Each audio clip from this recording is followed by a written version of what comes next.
जालना शहरात सापडली 500 वर्ष अगोदरची श्री हरी विष्णूची मूर्ती। अशी मूर्ती पूर्ण मराठवाड्यात कुठं पाहायला भेटत नाही। अयोध्यामध्ये श्रीरामाच्या मूर्तीसाठी जी शिला वापरली ती शिला या मूर्तीसाठी देखील वापरलेली आहे आणि ती शिला 500 वर्ष अगोदर जालन्यामध्ये कशी आली हे खूप मोठं रहस्य आहे। तर नमस्कार मंडळी, मी वैभव सराटे पाटील एके जालनाकर वैभव आणि हाय आपला हिडन प्लेस ऑफ जालना सिरीजचा 14वा मिनी व्लॉग। आतापर्यंत आम्ही ज्या ज्या ठिकाणी व्हिजिट दिली त्या सर्वांना थोड्याफार प्रमाणात प्रसिद्धी होती, पण आज अशा एका ठिकाणी जात आहे त्याबद्दल कोणालाही माहिती नाही।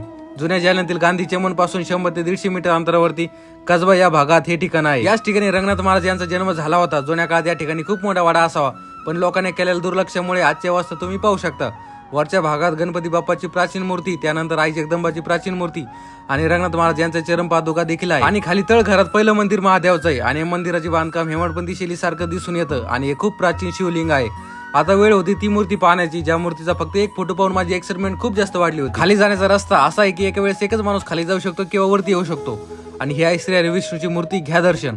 मूर्ती पाहिल्याबरोबर अंगावर काटा आणि डोळ्यात पाणी आल्याशिवाय राहणार आणि अशी मूर्ती मी तरी आतापर्यंत कुठे पाहिली नाही। एवढं बारीक नक्षीकाम आणि वरच्या बाजूला श्री हरी विष्णूचे 10 अवतार दाखवलेले आहे आणि येणारा कल्की अवतार देखील कोरलेला आहे। या ठिकाणी पूर्ण माती भरलेली होती, पण ज्ञानेश्वर वांगे आणि त्यांच्या मित्रमंडळाने एकदम स्वच्छ केलं आणि खूप वर्षापासून खंडित झालेली पूजा देखील चालू केली। आपल्या जालन्यामध्ये एवढी सुंदर आणि प्राचीन मूर्ती आहे, पण त्याबद्दल कोणालाही माहिती नाही। या ब्लॉगला एवढं शेअर करा की पुरातत्व विभाग आणि प्रशासनाचं लक्ष या मूर्तीकडे जाईल। जालना जिल्ह्यामध्ये प्रत्येकाला हे ठिकाण माहिती झालं पाहिजे। आम्ही आमचं काम केलं, प्रसिद्ध करायचं काम तुमचं।